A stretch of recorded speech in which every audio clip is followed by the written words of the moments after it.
luego se llama, que quiere decir que todas las composiciones químicas siempre va a haber un carbono. Pues vamos a ver las características principales. ¿Por qué? ¿Qué lo hace al carbono de que sea, ¿verdad?, el representante de la química orgánica? Y luego ya tenemos los compuestos inorgánicos, que son los que nos proveen los minerales, ¿verdad? El principal que provee los minerales necesarios para mantener el equilibrio hídrico es el agua. El agua, ¿verdad?, es un ejemplo de nuestro compuesto inorgánico. Entonces tenemos que los compuestos orgánicos tienen en común el elemento químico, como les dije, que es el carbono.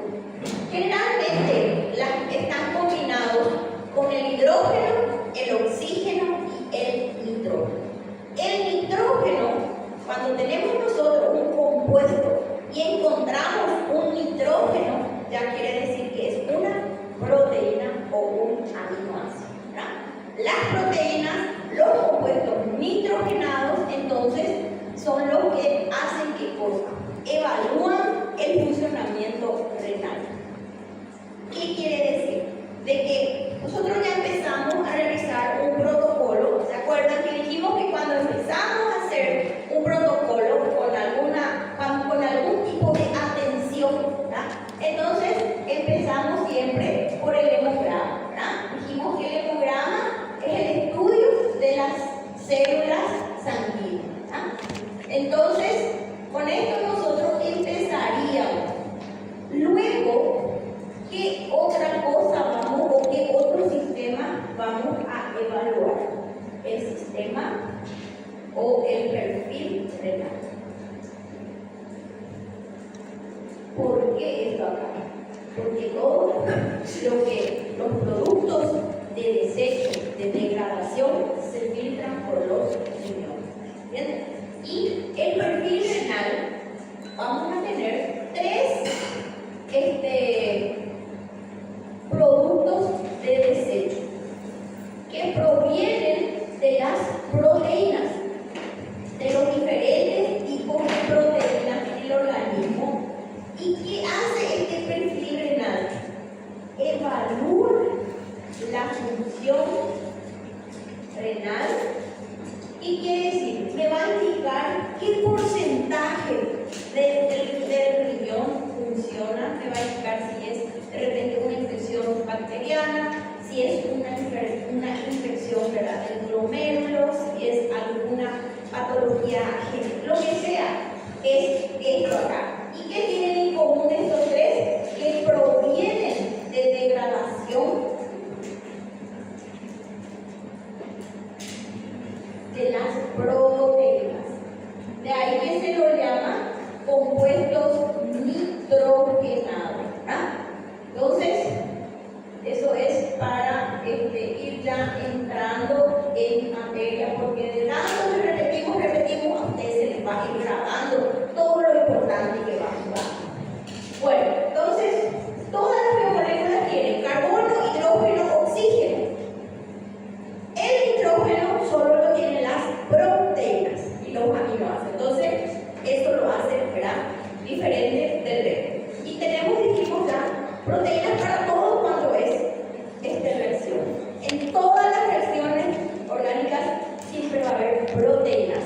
La vamos a tener en formas de enzimas, en formas de hormonas, con funciones de transporte, con funciones de replicación. O sea, siempre va a haber una proteína en cuestión. ¿Bien?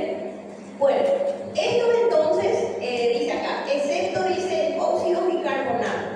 Después tenemos naturales, pueden ser naturales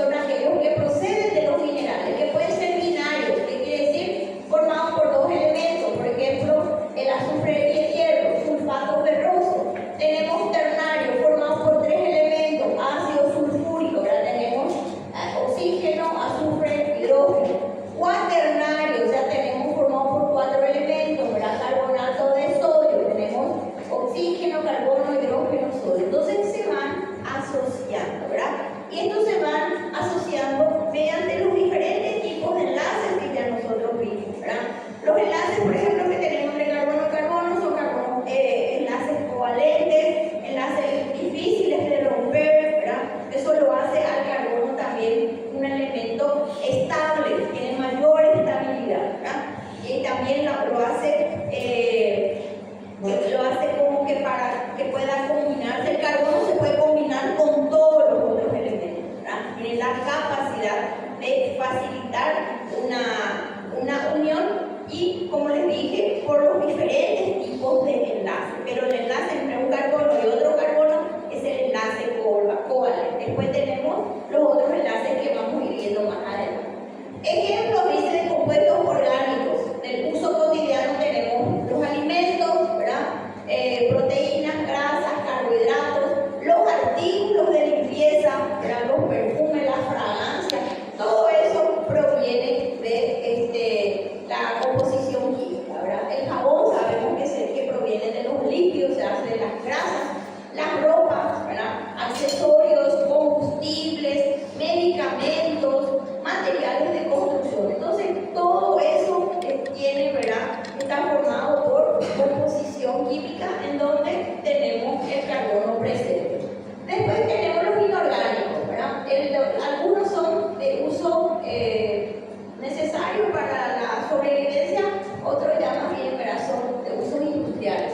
Tenemos el agua, dióxido de carbono, ácido carbónico, bicarbonato, ¿verdad? Que es nuestro tampón buffer que mantiene el pH de la sangre, carbonatos, nitratos, nitritos, ¿verdad? Esto resulta ya de la degradación de las proteínas, sulfato, fosfato, ¿verdad? Ácido fosfórico, diamantes. Entonces, estos ya son ejemplos de los que provienen de los compuestos inorgánicos, de los minerales. Bueno, la química orgánica, entonces, sabemos nosotros, ¿verdad? Por los estudios anteriores que ustedes han hecho también, que la química orgánica está representada por el carbono, o es también llamada la química del carbono, ¿verdad? Este carbono tiene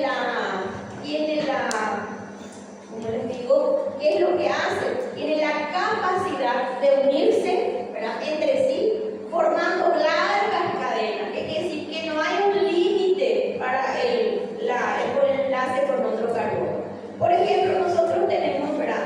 2 carbonos, 3 carbonos, 20 carbonos. Los lípidos son biomoléculas consideradas macromoléculas, ¿verdad? Macromoléculas porque los lípidos son cadenas largas de carbono. Los lípidos de más importancia fisiológica, ¿verdad? Tenemos que tienen entre 24 y 26 átomos de carbono en su estructura. Entonces, cuanto más átomos de carbono tienen, es más pesado, más difícil de romper, más difícil de absorber, ¿verdad? El proceso de digestión también es más lento, tarda más tiempo, o sea, siempre hay un equilibrio entre normal, ¿verdad? Que si es grande, si es chico, siempre va a ser lo mismo. Bueno, entonces eso sigue un orden, o sea, una matemática. Tenemos entonces que puede formar, dice, cadenas de miles de átomos, también de anillos. ¿Qué quiere decir? Que adquieren la forma cíclica, ¿verdad? Entonces tenemos algunos que también pueden adquirir la forma cíclica, también pueden tener ramificaciones, ¿qué quiere decir? De cualquier lado se lo puede unir, ¿verdad? Después tenemos a los carbonos de las cadenas de anillos se unen otros átomos, principalmente el hidrógeno, pero también el flúor, el cloro, el bromo, el yodo, el oxígeno, el nitrógeno, el azufre y el fósforo. Estos elementos son los principales prácticamente, ¿verdad? ¿Sí? Aproveitando o assunto do carbono, é uma pergunta boa, tá? Mas o carbono ele tem essa capacidade de associação melhor do que todos os elementos? Por isso que tem a fibra de carbono como rigidez. Así mismo. Por eso ustedes vieron los distintos tipos de enlaces, ¿verdad? El enlace covalente es el que se produce en carbono a carbono. Y el enlace más estable, el enlace más difícil de romper, le da estabilidad a la molécula. ¿Entienden? Ya sea biomolécula para cualquier cosa ya material. Entonces, esa es la capacidad que tiene el carbono, por eso se lo llama la química del carbono, ¿entiendes? El papel, por ejemplo, el carbono, todo tiene en su estructura carbono. Y vemos que estos elementos que están acá, por ejemplo, el flúor, el cloro, bromo, yodo, oxígeno, nitrógeno, azufre, fósforo, son los que forman parte de todos los diferentes ciclos, ¿entienden? En el organismo. Por ejemplo, el nitrógeno dijimos que van a darnos proteínas. Después el oxígeno es necesario, ¿verdad? Para la sobrevivencia también. Después el azufre, ¿verdad? El yodo, necesario también para la síntesis de hormonas tiroideas. El flúor era necesario para mantener los dientes, también forma parte del ciclo de formación de los huesos, ¿verdad? El cloro, que actúa como un buffer en el equilibrio entre entrada y salida, ¿verdad? Del sodio, del potasio, o sea, está relacionado con todo lo que es equilibrio hídrico en el organismo. Entonces, estos son los elementos, ¿verdad? Y el fósforo, que tiene la función, ¿verdad? ¿De qué cosa? De ir ingresando en la cadena respiratoria para producir ATP, ¿verdad? Entonces, estos son los elementos básicos, ¿verdad? En donde siempre vamos a estar encontrando unidos a los átomos de carbono.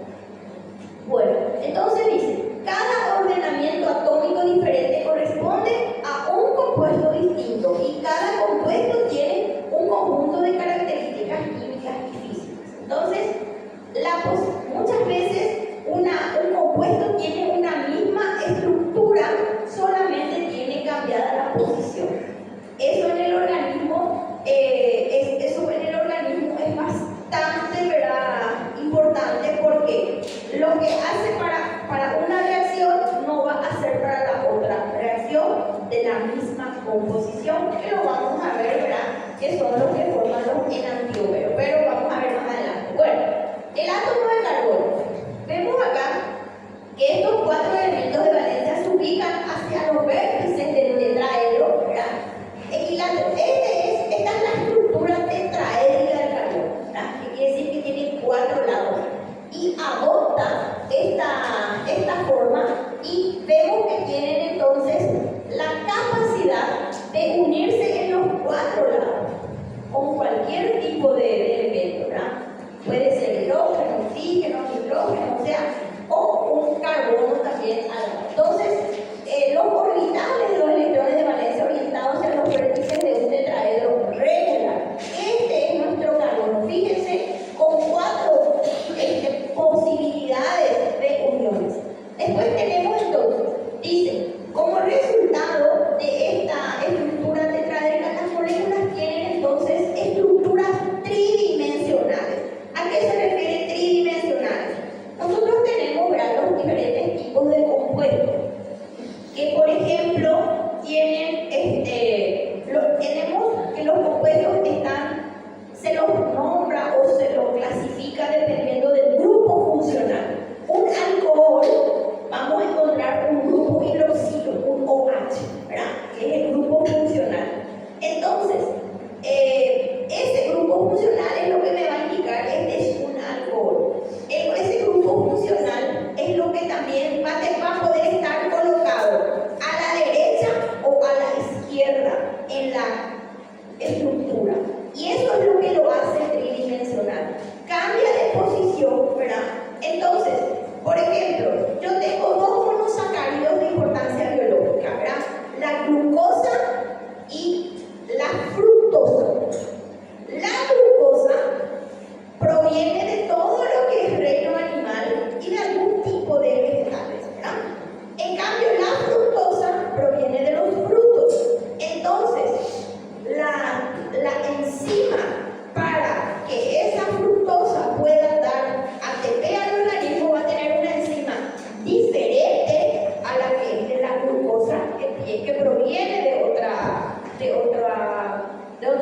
¿cómo se llama? ¿Cómo es? A ver, de otro producto alimenticio, digamos, de otro reino. Bueno, entonces, tenemos que la glucosa tiene 6 átomos de carbono, la fructosa tiene 6 también.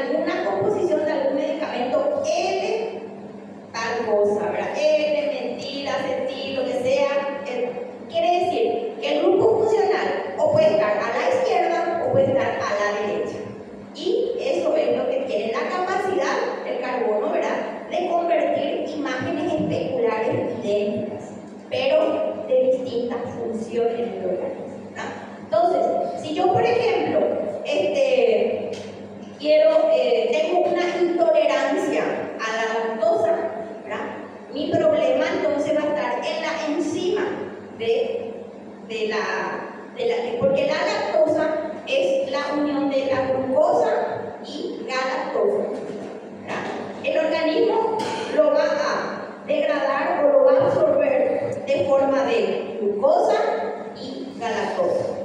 En forma de lactosa no se puede, ¿por qué? Porque es un dímero, tiene dos estructuras. Y el organismo absorbe, ¿verdad? El intestino absorbe solamente la unidad inicial, la unidad más pequeña.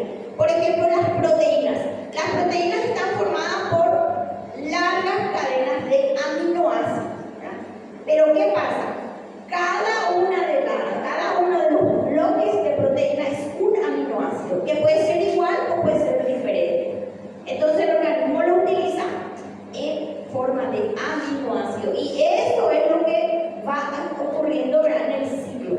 Todos los ciclos, la idea es, o sea, la finalidad es de hacerla absorbible. ¿Entienden? Entonces, esas son las características de cada uno de estos compuestos que generan de repente intolerancias, ¿verdad? Son enzimas diferentes. Para el de la derecha es una enzima, para el que tiene a la izquierda es otra enzima, ¿me entienden? Entonces la enzima puede ser deficiente o puede estar ausente, depende de la situación. Bueno, ¿qué es lo que tiene también el carbono? Tiene la estructura, ¿verdad?, posible para 4 tipos de enlaces o combinaciones. Dependiendo después, entonces, el átomo de carbono tiene 6 protones y 6 electrones ubicados en 2 niveles de energía. En la capa interna encontramos 2 y en la capa externa la encontramos 4. Este externo es lo que está como para ser pareado, ¿verdad?, por otro que puede ingresar. Dada esta configuración, el carbono tiene poca tendencia a ganar o a perder, pero sí tiende a compartir. Entonces, esa es la característica, ¿verdad? Que él casi no gana y no pierde, pero sí comparte. Entonces, esa es la característica. ¿Y cómo lo hace? Por tanto, dicen, se forman las uniones covalentes, ¿verdad?, que son los enlaces más difíciles de quebrar. Los electrones que participan de dichas uniones covalentes son los 4 que se ubican en el nivel exterior, ¿verdad?, estos acá, y son conocidos como electrones de valencia. Y este es nuestro átomo, ¿verdad?, de carbono. Tiene electrones, tiene protones y tiene neutrones, que son los neutros, ¿verdad? Bueno, entonces esas son las características principales del carbono. Después tenemos, como ya les dije, también el carbono tiene vimos entonces que el carbono tiene la característica principal, que es la de combinarse, es la de compartir. Eso lo hace estable. Entonces también tenemos que cuando se une a 4 átomos distintos, ¿verdad?, A, B, C, D, se pueden unir a él de 2 maneras distintas. Y tenemos acá, fíjense, acá tenemos que esta nuestra proteína, tenemos el radical de este lado. El que va a definir el tipo de proteína es el radical. ¿Qué quiere decir? ¿Cuántos átomos de carbono tiene? Si tiene 2, si tiene 3, si tiene 5, si tiene 8, ¿verdad? Y este otro tiene el radical a la izquierda. Entonces este es D, ¿verdad?, y este es L. Misma composición química, mismo peso molecular, todo mismo, todo igual.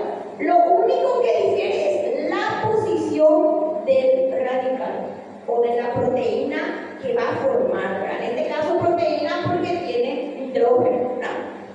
Entonces ahí se forma, adquiere, ¿qué es lo que hace nuestro átomo de carbono, ¿verdad? Al unirse con otro, adquiere también la forma tridimensional, que se puede construir, dicen, 2 formas que son imágenes especulares. A esas imágenes especulares es lo que nosotros llamamos enantiómeros, ¿entienden? O sea, ¿qué es un enantiómero? Es una imagen, ¿verdad?, especular. Una de la otra, y aunque estos compuestos tengan propiedades físico-químicas muy semejantes, su comportamiento en los seres vivos es bastante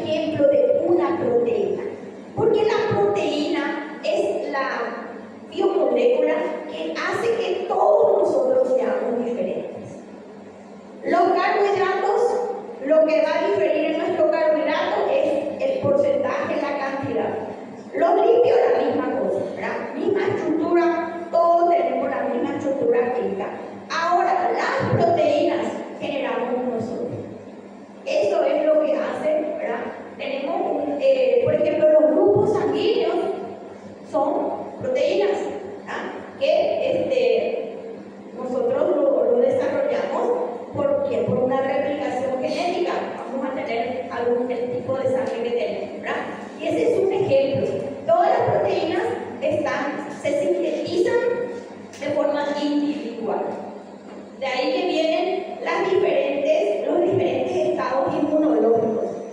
¿Entienden? Yo tengo inmunidad para cierta enfermedad, otra persona no tiene. Entonces, ¿de qué va a depender la construcción de mis proteínas? De mi alimentación. De mi alimentación va a depender de eso. ¿Por qué? Porque nosotros tenemos, ¿verdad? Todas las proteínas se forman a partir de 20 aminoácidos. 20 aminoácidos son los que tenemos, ¿verdad? De los cuales, de esos 20 aminoácidos, 11 aminoácidos el organismo es capaz de sintetizar. Pero los 9 restantes, sí o sí, debemos de consumirlos por nuestra dieta. Entonces, si mi dieta es pobre en uno de esos tipos de aminoácidos, yo voy a tener también, ¿verdad? La síntesis proteica o de ese tipo de proteína ya va a ser deficiente. ¿Entienden? Entonces, de ahí que nos dé el ejemplo de esto acá, ¿verdad? De las proteínas en cuestión. Pero ocurre también con los carbohidratos, ¿verdad? Ocurre también con los lípidos. Siempre el grupo funcional o nuestro radical es lo que nos va a dar la posición de la molécula. Bueno, mientras que cada uno de los compuestos es aceptado con facilidad por un sistema biológico, el otro puede ser ignorado o hasta resultar tóxico. Esto se debe a que los sistemas biológicos trabajan reconociendo las formas o las configuraciones moleculares, que son posiciones relativamente precisas que los átomos y grupos de átomos guardan entre sí. Esto es de importancia en compuestos tales como monosacáridos y aminoácidos. Entonces, monosacáridos son los carbohidratos, ¿verdad? Los monosacáridos de importancia biológica, que el organismo los sintetiza constantemente para conseguir el ATP, son la glucosa, fructosa, galactosa y manosa. Entonces ahí tenemos los que provienen de los frutos, de los que provienen de los vegetales, ¿verdad? Y de los que provienen de los animales. Entonces, imagínense ustedes, eso va a tener una composición o posición diferente, pero misma estructura química. Pero va a usar enzimas diferentes para que pueda ser degradado. ¿Entienden? Entonces, a eso se refiere, ¿verdad? Cada uno de estos tipos de compuestos va a tener ciclos iguales, pero participantes diferentes. ¿Y quiénes son esos participantes? Pueden ser los elementos o pueden ser los grupos funcionales, ¿verdad? Bueno, ¿se entiende, gente? No estoy yendo muy rápido. Vamos entendiendo. ¿Sí? ¿Alguna pregunta? ¿Ustedes me dicen?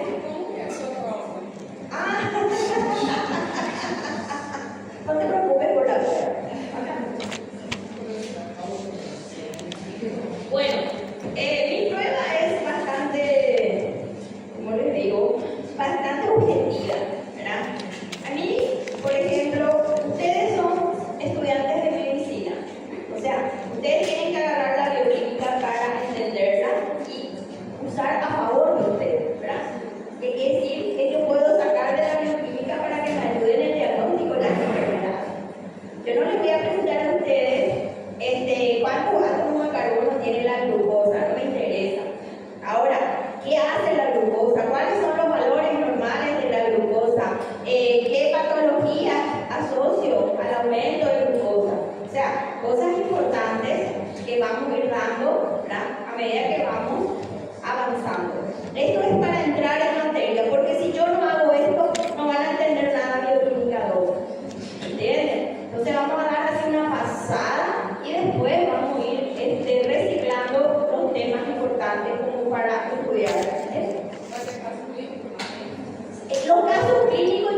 entienden algo, investigan un chiquitito, ¿verdad? Y ya van a ir juntando con los slides. Porque a veces los slides son muy también así, muy abstractos, ¿verdad? Y en muchas cosas, porque no podemos decir todo, no podemos hablar, porque si un slide es largo, ustedes se aburren también, ¿verdad? Entonces, vamos a ir acomodando un poquitito, porque el tiempo que tenemos también no es demasiado largo. Entonces, vamos a tratar de hacerlo útil a la materia. Y no se preocupen por el examen. Una semana antes o 15 días antes, nosotros ya vamos a tener algún grupo para el examen, ¿vale? Entonces, ustedes preocupense en entender, en participar, en anotar, que después vamos a ir bien. ¿Está? Bueno. Entonces, vemos que estos compuestos orgánicos, ¿verdad? Son fundamentales para la biología, la medicina. Los organismos vivos están constituidos principalmente por sustancias orgánicas y agua, ¿verdad? Que vamos a ver. Entonces, las moléculas de la biología molecular son orgánicas. Entonces, de ahí la importancia, ¿verdad?, de la composición química. Bueno, estos son ejemplos que yo no les voy a sacar en el examen. Eso que ya vieron en el colegio. Entonces, son los diferentes tipos de compuestos orgánicos, pero estos, por ejemplo, son hidrocarburos, alcanos, alquenos, alquinos. Esto ya participa en el proceso de formación de todo lo que es combustible, todo lo que son productos sintéticos, industriales y cosas así, ¿verdad? Tenemos la importancia también, ¿verdad?, de lo que hace el carbono es de formar ciclos, ¿verdad? Y los ciclos se van nombrando dependiendo de la cantidad de átomos de carbono, ¿verdad? Tenemos ciclo hexano, tenemos ciclo pentano. Por ejemplo, nosotros tenemos un carbohidrato de 5 carbonos, que es la pentosa, que tiene importancia biológica, ¿verdad? Que forma parte de el azúcar que participa en la formación de los ácidos nucleicos, por ejemplo, ¿verdad? Una pentosa con proteínas, ¿verdad?, que son las bases nitrogenadas, las purinas, las piriminas. Entonces, esas son las preguntas que yo les voy a hacer en el examen, por ejemplo. ¿Cuál es el carbohidrato necesario para la replicación o la formación de ADN, RNA, ¿verdad? Entonces, ¿a qué asociamos eso? A todo lo que ya es enfermedad genética, por ejemplo. Entonces, de esa forma nosotros vamos a ir estudiando. Bueno, aquí tenemos también los aromáticos, el benceno, sus derivados, ¿verdad?, que también forman parte ya de todo lo que es industria. Bueno, acá sí, esto sí ya es nuestro problema, ¿verdad? Fíjense, esto ya es bioquímica 2. ¿Qué tenemos acá? Tenemos ya compuestos, ¿verdad?, ya que se han formado. Se han aislado miles de compuestos del carbono de varios sistemas biológicos. Se conocen cerca de 10 millones de compuestos del carbono. O sea, jamás vamos a saber todo, ¿verdad? Y cuando estamos aprendiendo van surgiendo otras nuevas combinaciones. Entonces, esto avanza y, como se dice, nunca lo vamos a saber exactamente. Y este número entonces va aumentando. Esta es la estructura, fíjense, de un triacilglicerol. ¿Y qué es un triacilglicerol? Es un triglicérido. ¿Y qué es un triglicérido? Es un líquido. Bueno, nosotros en bioquímica lo vamos a clasificar a todo esto que vamos estudiando, ¿verdad? ¿Qué es lo que es necesario para determinar una patología? Se produce, se sintetiza algo, ¿verdad? Está regulado por algo, está aumentado, está disminuido, está ausente. Entonces, ¿cómo yo voy a determinar el funcionamiento renal? Dijimos que el porcentaje vamos a regular o vamos a determinar mediante el dosaje del perfil renal. Viendo la urea y la creatinina, que es un filtrado glomerular, si está elevado, me indica que no hay un buen filtrado glomerular, ¿verdad? Entonces, si yo veo esto en un paciente que está alterado, ya estoy frente a un problema renal. Yo ya localizo el problema, ¿entienden? Y esto ustedes lo van a ir juntando con los otros diferentes estudios. O sea, todo lo que es, por ejemplo, electrocardiograma, ecografía, tomografía,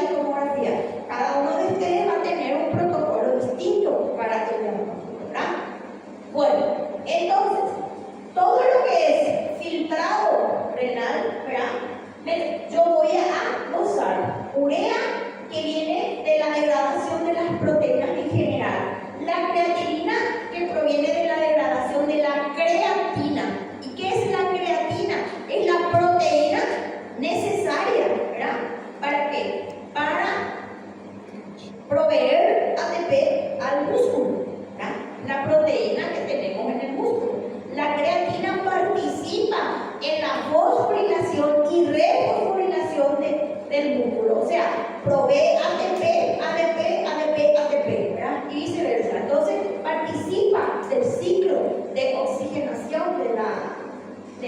del músculo, ¿verdad? Y si esto está aumentado, ¿verdad? Automáticamente yo ya tengo algún tipo de patología, ¿verdad? Y el ácido úrico ya proviene de la degradación de proteínas que están formadas por las bases nitrogenadas, que provienen de la replicación celular, que son lo que se desecha, ¿verdad? De lo que se produce constantemente durante la replicación celular, que son las purinas, ¿verdad? Las bases nitrogenadas. Entonces, si mi ácido úrico está elevado, probablemente el paciente ya va a tener dolores de las articulaciones. Yo ya asocio, ¿verdad?, a problemas de las articulaciones por el aumento, porque esto produce cálculos, ¿verdad? Habrán escuchado ustedes de la gota, la enfermedad que tienen principalmente los varones, ¿verdad? Es cómo yo diagnostico la gota, porque el ácido úrico me va a salir alto. Y por los síntomas, ¿verdad? Que tiene dolor, inflamación en los miembros inferiores, mucho dolor y ácido úrico alto. Ya estoy frente a la gota. Así de sencillo, ¿verdad? Entonces, yo siempre soy bastante objetiva, siempre trato de enseñarles a ustedes lo que es útil, pero me gusta también de que aprendan qué es, ¿verdad? Como les dije, el examen siempre le voy a poner concepto. ¿Por qué? Porque no podemos hablar de algo que no sabemos. Entonces, si sabemos el concepto, si por ejemplo yo le pregunto, ¿cuál es el concepto del hemograma? Así bien fácil. Cuando yo le pregunto a usted, me dice, el hemograma cuantifica la célula. Ya está. Al decir cuantifica la célula, yo ya estoy armando mi conocimiento, ¿verdad? ¿Y cuáles son esas células? Glóbulos rojos, glóbulos blancos, plaquetas. Y ahí ya me da, ¿y qué hacen los glóbulos rojos? ¿Qué hacen los glóbulos blancos? ¿Qué hacen las plaquetas? Y voy hilando eso. Así se estudia. ¿Me entienden? No podemos nosotros estudiar algo o hablar de algo si no sabemos. Tanto en todo lo que es ciencia y también en nuestro día a día, ¿verdad? No podemos hablar de una persona si no estamos sabiendo. Y a veces hasta hace falta ni hablar, ¿verdad? Porque ya se ve. Entonces, siempre hay que estar seguro de lo que vamos a decir. Y si no sabemos y mira, esto. O que reduz o ácido úrico para a pessoa colocar? ¿Cómo qué? O que reduziria o ácido úrico? Reduciría. Y hay un medicamento que es el allopurinol, creo, se llama. ¿Y qué es lo que hacen? Allopurinol. ¿Vieron? Por ejemplo, ¿verdad? Nosotros tenemos que cuando va a haber ¿cómo se dice? Cuando se une el sustrato con la enzima, que es lo que va a pasar en todas las situaciones, siempre nosotros tenemos receptores o sitios activos, ¿verdad? De reconocimiento. Reconoce, este es un transportador de azúcar, este es un transportador de cisteína, o sea, va a reconocer el lugar, ¿verdad? Entonces, ¿qué es lo que hace este medicamento? Va a impedir que se produzca más. No es que cura, ¿me entiendes? Lo que hace es impedir que continúe el ciclo de la formación del ácido úrico. Entonces, al no producir más, esto va a disminuir o va a mantenerse en... Mas tem algum elemento, alguma coisa que faça com que produza mais, seja causador de excesso de nutrição? Sí, el metabolismo. Esto acá nosotros hicimos, bueno, una proteína, para entenderlo, una proteína está formada por bloques de aminoácidos, ¿verdad? Esta es mi proteína. Dijimos nosotros que las proteínas tienen diferentes funciones dependiendo del tipo de aminoácidos y de las funciones que desempeñan, ¿verdad? Mi proteína hemoglobina transporta el oxígeno. Mi proteína creatina refosforila el músculo. Cada proteína tiene su función. Entonces, estos bloques de aminoácidos son todos diferentes.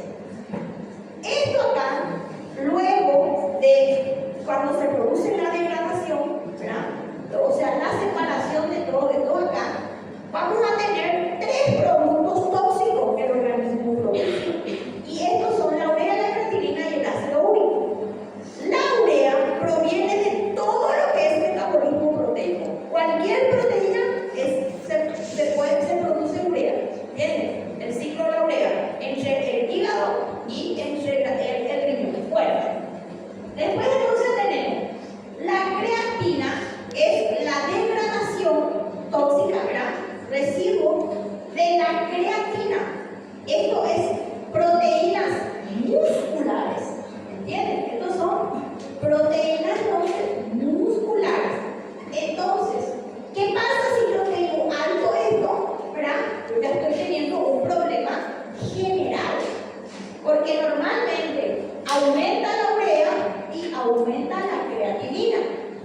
aumenta la creatinina, ya es de mal pronóstico, ya me indica un problema renal. ¿Entienden? Porque la urea puede aumentar en una infección urinaria, por ejemplo, bacteriana. ¿Se trata de esa infección bacteriana? No, todo feliz. Pero si aumenta la creatinina, ya es porque el riñón no está funcionando. ¿Entienden? ¿Cómo se define, por ejemplo, una diálisis? Cuando yo sé que tengo que hacer una diálisis, cuando mi creatinina está aumentada,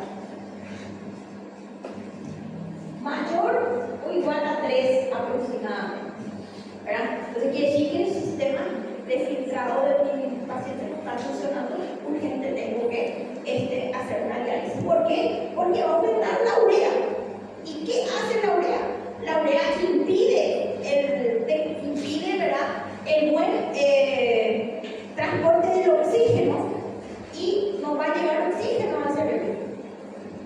¿Entienden? Por eso que es tan grave el problema renal. Y forma parte de un protocolo diario este tema. ¿Por qué? Porque yo puedo empezar una medicación y llevarlo a un paciente a una insuficiencia renal en cuestión de días, ¿verdad? Que es rápido. Entonces siempre hay que controlar. ¿Entienden? Forma parte de un protocolo. Bueno, entonces, siguiendo la pregunta que me hizo acá la compañera, esto proviene de fuentes de proteínas en general. Esto proviene de la degradación de la creatina, o sea, todo lo que es, ¿verdad?, músculo. Y esto proviene ya de la degradación de las proteínas que provienen de las purinas o bases nitrogenadas. ¿Y dónde pasa esto?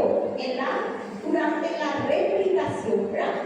De ahí que las enfermedades, las articulaciones, como por ejemplo el artritis, el aumento de ácido úrico, ya es a nivel de que no se cura, solo se controla. ¿Por qué? Porque ya es un problema en la replicación. ¿Entienden? Ya hay una deficiencia en ese proceso. Entonces, ¿qué es lo que hace el ácido úrico? Ello también proviene, por ejemplo, si el paciente está con una hiperlipidemia, un aumento de colesterol, triglicéridos, consume, por ejemplo, muchos frutos del mar, muchos peces, ¿verdad?, que tienen su aceite propio, su grasa propia, también puede aumentar el ácido úrico. Pero, como les digo, siempre a nosotros nos sirve como para determinar la enfermedad de la columna. Esa es ¿sí? Doctora, y si el paciente tiene problema renal, que tiene la creatinina muy baja, ¿qué pasa? Por ejemplo, 30. ¿Cuánto? 30. No, creatinina no hace urea. La creatinina no puede llegar a 30 jamás. La creatinina, el valor normal es de 0,5 a 1,1. Este es el valor de la creatinina. Una creatinina por 7, 8, 11, ya el paciente ya está yendo. No, jamás, ¿sí? No caso aí, para apresentar o problema renal, o paciente tem que apresentar tanto a ureia quanto a creatinina elevada, ou se apresentar só a creatinina elevada já é sinal? Siempre aumentan juntos. Es proporcional. Así es, por ejemplo, le explico, casi siempre, ¿verdad? En medicina siempre hay, también tenemos las excepciones. Vamos a suponer cómo nosotros interpretamos en la clínica diaria, ¿verdad? Yo tengo mi urea 76, mi valor es de 20 a 40, es el valor normal. Y la creatinina, mi paciente tiene 0,74, el valor es 0,5 a 1,1. Bueno, el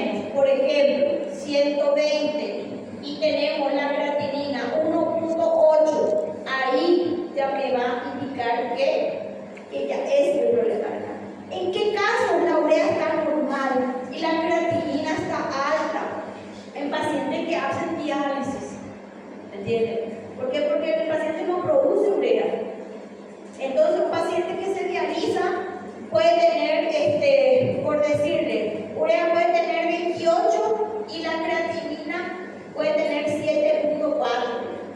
¿Entiendes? Pessoas que fazem uso da creatina Van a tener diferente. Este valor de creatinina en la mujer es 0,5 a 0,9, creo. Este es en mujeres. En el varón es 0,6 a 1,1 por la masa muscular. Hace un poquito. Ahora, si se tiene el uso de la creatina, puede estar un poquito más bajo, no tiene que ser mucho. Vamos a suponer 1.2, 1.3, hasta ahí. Si supera esto, es porque vos estás sobrecargando ya de creatina. Muy rápido puede llegar a una insuficiencia renal. Por eso que el uso de la creatina no es también así nomás. Y también hay que tomar mucha agua cuando se toma creatina. ¿Por qué agua? Porque la síntesis y la degradación de las proteínas se realiza en medio acuoso, en el agua. ¿Entienden? Y este ácido úrico, volviendo otra vez a tu pregunta, el ácido úrico, ¿qué es lo que hace? Produce cálculos entre las articulaciones. Y esos cálculos son los que producen la inflamación y el dolor. Y el remedio lo que hace es disminuir esta formación de cálculos, frenando el ciclo de formación de la célula. Professora, e pode também não deixar cálcio também nas artérias? Vamos a ver, enseguida vemos calcio. Y ahí vamos a hablar del calcio, porque el calcio es necesario, pero también es tóxico. Molécula de triacilglicerol. Nosotros empezamos a hablar, nos fuimos a otro lado, ¿verdad? Tenemos que, ya sabemos, el perfil renal evalúa la función renal, ¿verdad? Como su nombre lo dice. Después tenemos el perfil lipídico.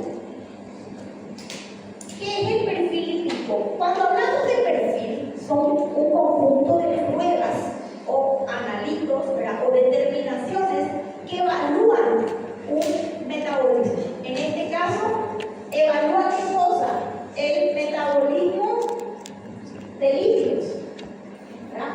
O sea, de grasas. O sea, yo necesito saber cómo está mi paciente en cuanto a composición, ¿verdad?, de grasa en el organismo. Entonces voy a solicitar colesterol total y triglicéridos, que son los dos tipos de formas de que encontramos grasa en el organismo, o el ácido graso, ¿verdad?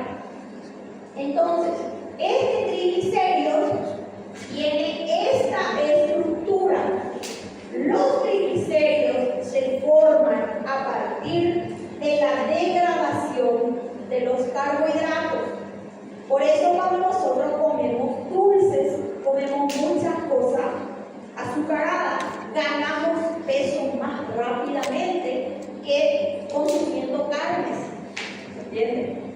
El colesterol proviene de todo lo que es animal, ¿verdad? Y también proviene de algunos tipos de semillas, ¿verdad?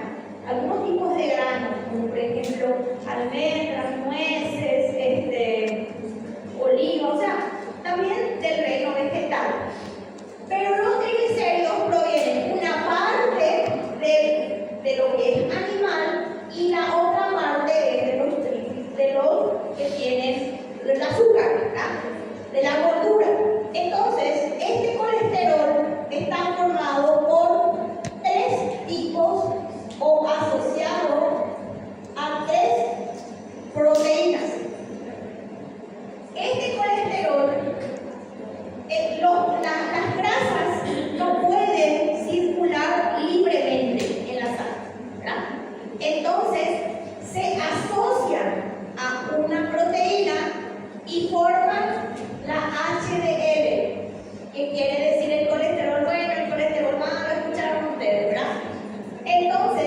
Estas son lipoproteínas.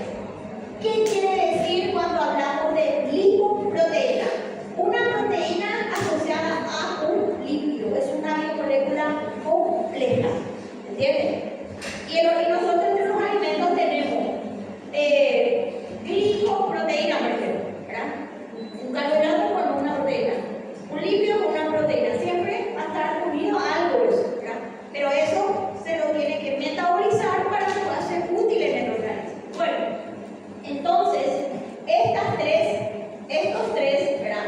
Este es el colesterol bueno, que le llaman, este es el malo, y este es el que va a formar triglicéridos, aparte de los carbohidratos, ¿verdad? Entonces, ¿por qué es bueno este y por qué es malo este? Esta lipoproteína permite que nuestro colesterol vaya al hígado, se procese, se metabolice, se elimine una parte por la bilis, ¿verdad? Y la otra parte pase a las células adiposas. En cambio, este LDL, ¿qué es lo que hace? No lleva al hígado y va dejando la grasa, la gordura en las paredes de los vasos y con el tiempo va formando lo que se llama los ateromas. ¿Bien? Entonces, no lleva a los tejidos, deja a medida que se va circulando, ¿verdad? Por eso este es bueno y este es malo. Entonces, siempre cuando estudiamos, cuando hacemos un tratamiento, vemos si este está alto y si este está bajo. Si este está alto y este está normal, entonces yo puedo esto cambiar con un tratamiento o con un cambio de alimentación. ¿Por qué? Porque mi colesterol bueno se está produciendo, ¿verdad? Yo tengo buena cantidad. Ahora, si este está alto y este está bajo, entonces ahí yo tengo que empezar a medicar. ¿Por qué? Pues yo tengo que empezar a romper eso, a impedir que se forme más, ¿entienden? Entonces ahí empezamos con todo lo que es la familia de las atorvastatina y compañía, ¿verdad? Que lo que hace eso impide que se vuelva a ir formando más, ¿entienden? Pero eso vamos a estudiarlo ya de una forma bien particular cuando entramos al lípido, ¿está? Pero vamos a ir hablando hacia medida que vamos pasando para que a ustedes se les vaya también grabando una que otra cosa, ¿entienden? Bueno, a lo que yo quiero llegar es que fíjense la estructura de un líquido y lo difícil que es romper eso ahí. Esto acá, cuando ustedes leen ahora bioquímica 2, van a ver que la formación de esto es complicada y ni qué decir la degradación. Porque para que esto se pueda romper, el ciclo generalmente rompe de a dos. Cada vuelta del ciclo va quitando dos, ¿verdad? ¿Y dónde entra eso? En el ciclo de Krebs, en la lipogénesis, cetogénesis, ¿verdad? Lipólisis, o sea, todo lo que es ya ciclo, ¿verdad? Entonces, esta es la estructura, la cantidad de átomos de carbono, fíjense, y tenemos nuestro metano acá, que tiene el alcohol acá, el OH. Entonces, tenemos. Después, esta es la estructura de la glucosa, ¿verdad? Esta es la estructura de la vitamina B12. ¿Esto acá? Sí. Esta es la clorofila y esta ya es la glucona, que ya forma parte también de una composición química de dos peces, por ejemplo. Bueno, y los grupos funcionales que ya hablamos, ¿verdad? ¿Qué son los grupos funcionales? Como les dije, nos va a indicar el tipo de compuesto que tenemos. En este caso, tenemos un radical o un grupo funcional OH. ¿Y qué nos dice el OH? ¿O a qué representa el OH? Al grupo alcohol, ¿verdad? Al hidroxilo. Entonces, los grupos funcionales en química hacen referencia a un grupo de átomos que otorgan a la molécula sus propiedades químicas específicas. Estos grupos están unidos al esqueleto del carbono, ¿verdad? ¿Se acuerdan que el carbono tenía 4 posibles enlaces que pueden ser diferentes, ¿verdad? En este caso, acá tenemos, esto es nuestro grupo funcional, el OH, el grupo alcohol. Esto puede ser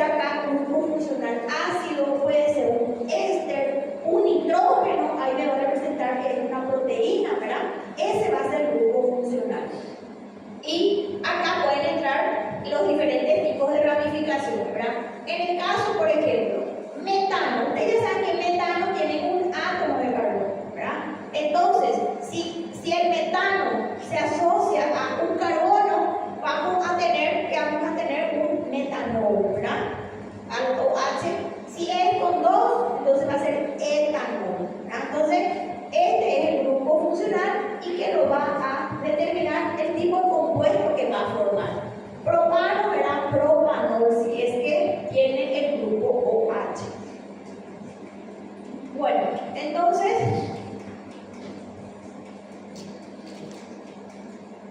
tenemos los distintos tipos de grupos funcionales, que no se preocupen porque yo no les voy a preguntar esto acá, ¿tá? Es para que ustedes tengan una idea, ya que se están asustando, ¿verdad?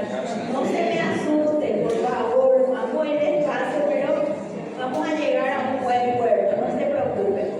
Entonces, estos son los diferentes grupos funcionales que ustedes ya vieron en el colegio, ¿verdad?